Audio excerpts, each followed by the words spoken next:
सीमा के पिताजी सब्जी बेचते थे। उनकी तबीयत अक्सर खराब रहा करती थी। इस कारण शाम के समय सीमा उनका काम संभाल लेती थी। एक दिन वो सब्जी बेच रही थी। एक लड़का गौरव उसके ठेले पर आया। गौरव का उस पर दिल आ गया। उसने मन ही मन सोचा कि कितनी प्यारी सी लड़की है, काश ऐसी लड़की मेरी जीवन साथी हो। क्या सोच रहे हो, कुछ चाहिए क्या? ओ हाँ, वो मैं भूल गया था। आधा किलो पालक और आधा किलो आलू चाहिए। सीमा ने सब्जी तौल कर रख दी। अब तो गौरव रोज सीमा को देखने के बहाने से सब्जी खरीदने आने लगा। एक दिन सीमा के पिताजी से गौरव ने कहा, मैं आपकी बेटी को बहुत पसंद करता हूँ और उससे शादी करना चाहता हूँ। क्या काम करते हो? पढ़ा लिखा हूँ लेकिन अभी बेरोजगार हूँ, नौकरी ढूंढ रहा हूँ। गरीब हूँ लेकिन आपकी बेटी को पलकों पर बिठा के रखूंगा। मुझे आपकी बेटी के अलावा कुछ नहीं चाहिए। गरीब आदमी के लिए बिना दहेज दिए बेटी का हाथ किसी के हाथ में देना बहुत बड़ी बात थी, इसलिए उन्होंने शादी के लिए हाँ कर दी। साधारण तरीके से गौरव और सीमा की शादी हो गई। आओ बहू, हमारे घर में तुम्हारा स्वागत है।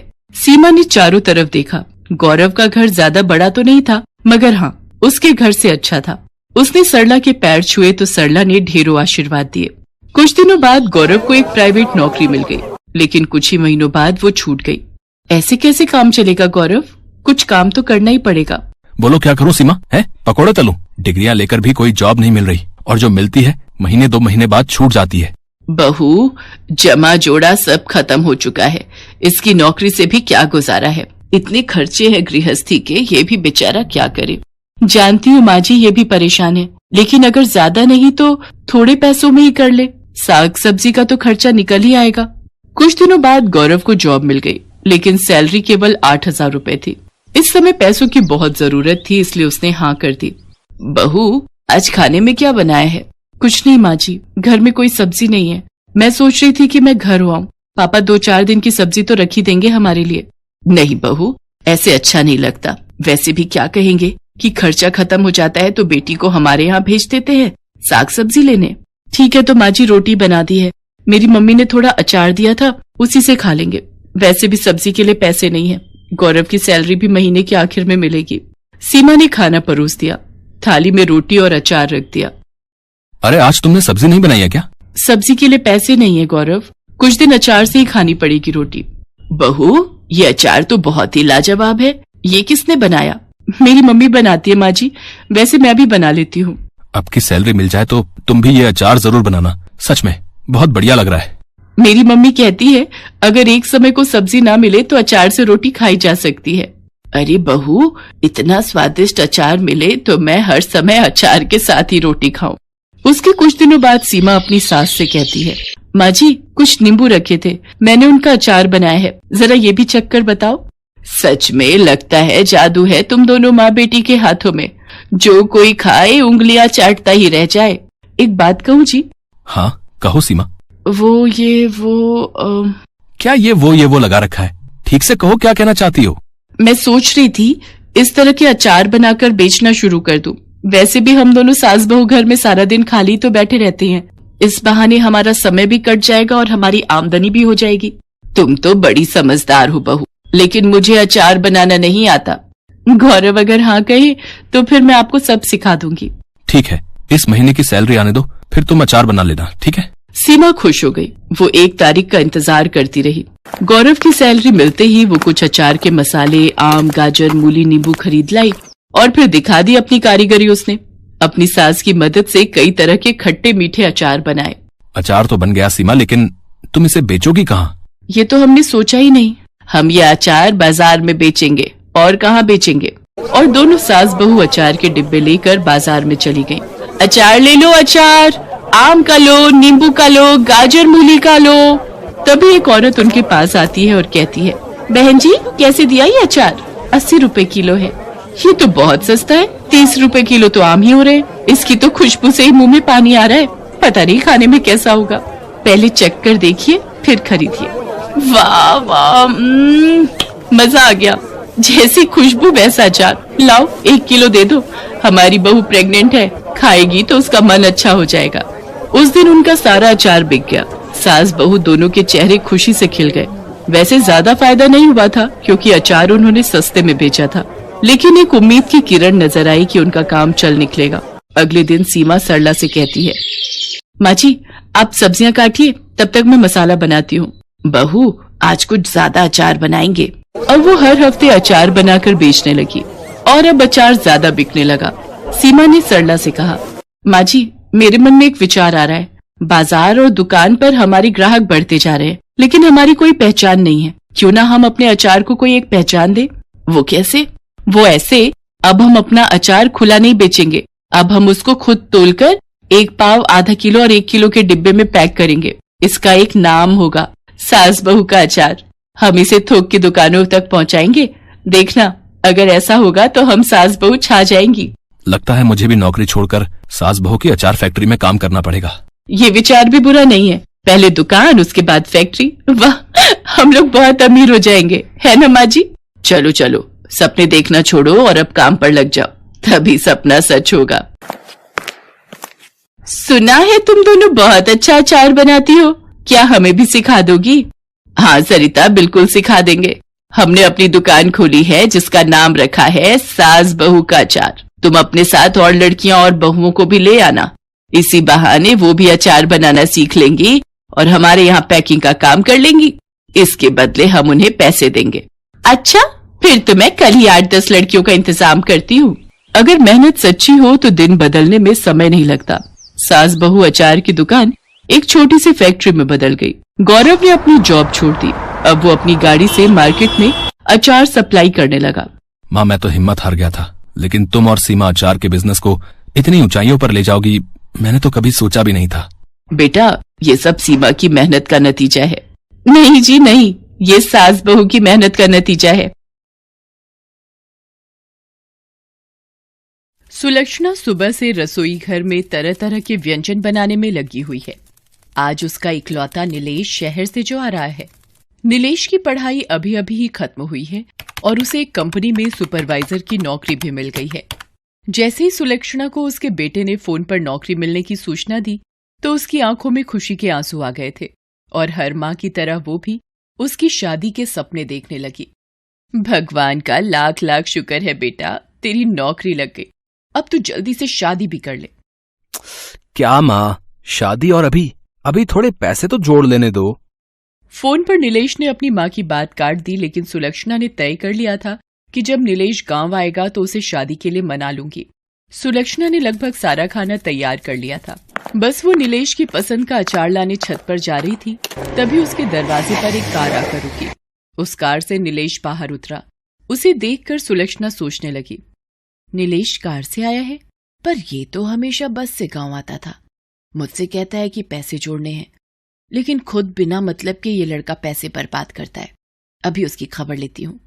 ये सोचकर और बनावटी गुस्सा अपने चेहरे पर लाकर जैसे ही वो बाहर गई तो उसने देखा कि दुल्हन के लिबास में एक लड़की भी कार से उतरी। सुलक्षणा उस लड़की का मुंह घूर घूर कर देख रही थी और सोच रही थी, कौन है ये लड़की? कहीं नीलेश ने इससे शादी तो नहीं कर ली? लेकिन मेरे बिना वो शादी कैसे कर सकता है?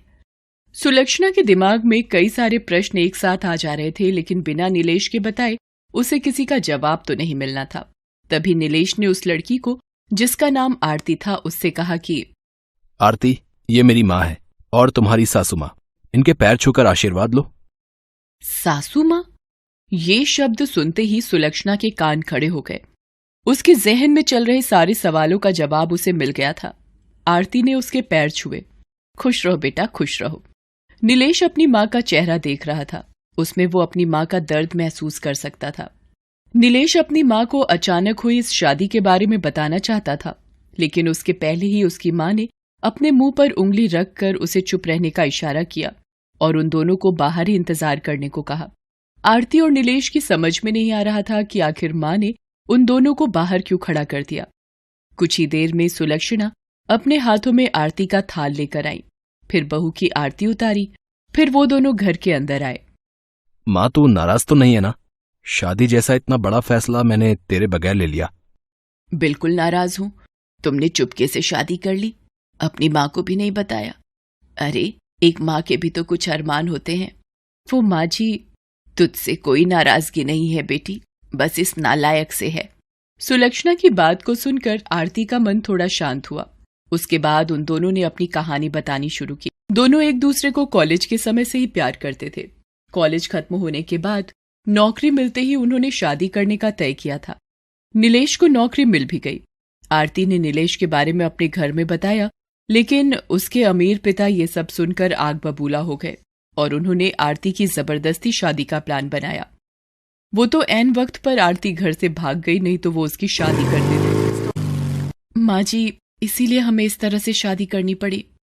मुझे माफ कर देना बेटा, मुझे अब तुमसे कोई शिकायत नहीं है।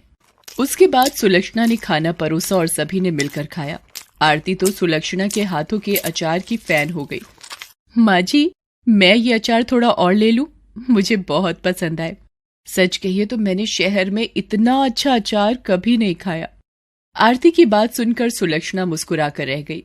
अगले दिन वे तीनों शहर की ओर निकल पड़े। नीलेश जिद करके सुलक्षणा को अपने साथ ले जा रहा था। शहर का किराए का घर सुलक्षणा को बहुत पसंद आया। नीलेश अगले दिन ऑफिस ज्वाइन करने पहुंचा, लेकिन उसे तब बहुत आश्चर्य हुआ कि उसे नौकरी से निकाल दिया गया है। नीलेश की समझ में इसका कारण नहीं आया। उसने दूसरी जगहों पर भी नौकरी की कोशिश शुरू कर दी, लेकिन उसे नौकरी नहीं मिली। दिन हफ्ते में बदले और हफ्ते महीने में, लेकिन उसकी नौकरी कहीं नहीं लगी। अब तो उसकी सारी जमा पूंजी भी खत्म हो गई थी। मकान मालिक बार बार किराए के लिए तकादा कर रहा था और इस बार तो उसने फाइनल बोल दिया था कि अगर इस महीने की 30 तारीख तक किराए के पूरे पैसे नहीं दिए तो तुम लोगों को घर से बाहर निकालकर सारा सामान बाहर फेंक दूंगा। हाँ, असल में ये आरती के पिता के रसूख का ही परिणाम था कि नीलेश की नौकरी भी गई और उसे कहीं नई नौकरी भी नहीं मिल रही थी। अब आरती ने शादी तो कर ली थी, इसलिए वो इसमें कुछ कर तो नहीं सकते थे, लेकिन वो ये चाहते थे कि ये मुसीबतें आरती और नीलेश के रिश्ते में दरार ले आएं और आरती उनके पास वापस चली आए। और ऐसा होने भी लगा था। नौकरी न मिलने के कारण नीलेश परेशान रहने लगा था और इसी परेशानी में वो आरती को जली कटी सुना देता। एक दिन तो वो शराब पीकर घर आया। जब सुलक्षणा और आरती ने इसका विरोध किया तो अब इंसान अपनी मर्जी से थोड़ा एंजॉय भी नहीं कर सकता है। हद है ये तो। मुझे ऐसी गुलामी पसंद नहीं है। ना तो आरती ने नीलेश की बात का कोई जवाब दिया और ना ही सुलक्षणा ने, क्योंकि उन्हें पता था कि नीलेश इस समय बहुत परेशान है। लेकिन एक दिन बातों बातों में आरती ने सुलक्षणा से कहा कि माँ जी, नीलेश को नौकरी नहीं मिल रही है, क्यों ना हम कुछ अपना ही काम शुरू करें। अपना? लेकिन अपना क्या? माँ जी, मुझे याद है जब मैं पहली बार आपके घर गई थी तो आपने मुझे अपने हाथ का बना अचार खिलाया था, जिसकी तारीफ करते मैं नहीं थक रही थी। क्यों ना हम वो काम शुरू करें। अगले दिन उन दोनों ने ये आइडिया नीलेश को भी दिया, लेकिन नीलेश ने उसमें कोई इंटरेस्ट नहीं दिखाया। आरती की माँ के पास बहुत पुरानी पायल पड़ी थी। उसने वो पायल बेच दी और अचार के लिए जरूरी सामान खरीद लाई। अचार बनकर तैयार हो गया। फिर दोनों सास बहू उसे बेचने निकल पड़े। किस्मत ने ऐसा साथ दिया कि अचार हाथों हाथ बिक गया और इतने पैसे आ गए कि वो घर का किराया भी दे सकते थे और नए अचार भी बना सकते थे। नीलेश, जो पहले इस काम में बिल्कुल भी इंटरेस्ट नहीं दिखा रहा था, अब उसे अपने व्यवहार और गलती पर अफसोस होने लगा। बेटा, जीवन परीक्षा का नाम है। जब तक हम जीवित हैं, ये परीक्षा लेती है। इसका ये मतलब नहीं कि हम परेशान हो जाएं, दुख में हमेशा बैठे रहें, आंसू बहाते रहें, शराब पीना शुरू कर दें। जब तुम बहुत छोटे थे तब तुम्हारे पिताजी का देहांत हो गया था। मुझ पर मुसीबतों का पहाड़ टूट पड़ा था, लेकिन मैं हारी नहीं, खूब लड़ी परिस्थितियों से। आरती इतने अमीर घर से आई है, फिर भी वो तो दे रही है ना तेरा साथ इस बुरे वक्त में। हम सभी को परिस्थितियों से लड़ना होगा, तभी हमारी जीत होगी। धीरे धीरे उनके अचार की चर्चा सब जगह होने लगी। माँ जी, आपके अचार ने मार्केट में कमाल कर दिया है। जिसे देखो वो आपके अचार की चर्चा कर रहा है। आरती, जिस हिसाब से मार्केट में डिमांड बढ़ रही है ना, मुझे लगता है कि हमें कुछ लोगों को काम पर रखना होगा और शायद एक दुकान भी लेनी पड़े। उन्होंने दुकान भी किराए पर ली और कुछ लोगों को किराए पर भी रखा। सफलता का ये सिलसिला चलता ही रहा। 1 साल के भीतर उन्होंने अचार बनाने की एक फैक्ट्री भी शुरू कर दी। अब उसकी फैक्ट्री में अचार बनने लगे। उन्होंने अपने अचार के ब्रांड का नाम रखा अचार वाली। ये सब कुछ एक सपने की तरह लग रहा है ना नीलेश? अगर माँ नहीं होती तो ये सब कैसे संभव हो पाता? माँ ने कुछ नहीं किया। ये सब तुम लोगों की मेहनत और ईश्वर की कृपा का परिणाम है। आज अचार वाली और उनके अचार की चर्चा देश से लेकर विदेश में है। सुलक्षणा के हुनर ने तो उसके परिवार की किस्मत को तो बदला ही, उसकी फैक्ट्री से जुड़े हजारों परिवार का भाग्य भी बदला। Thanks for watching.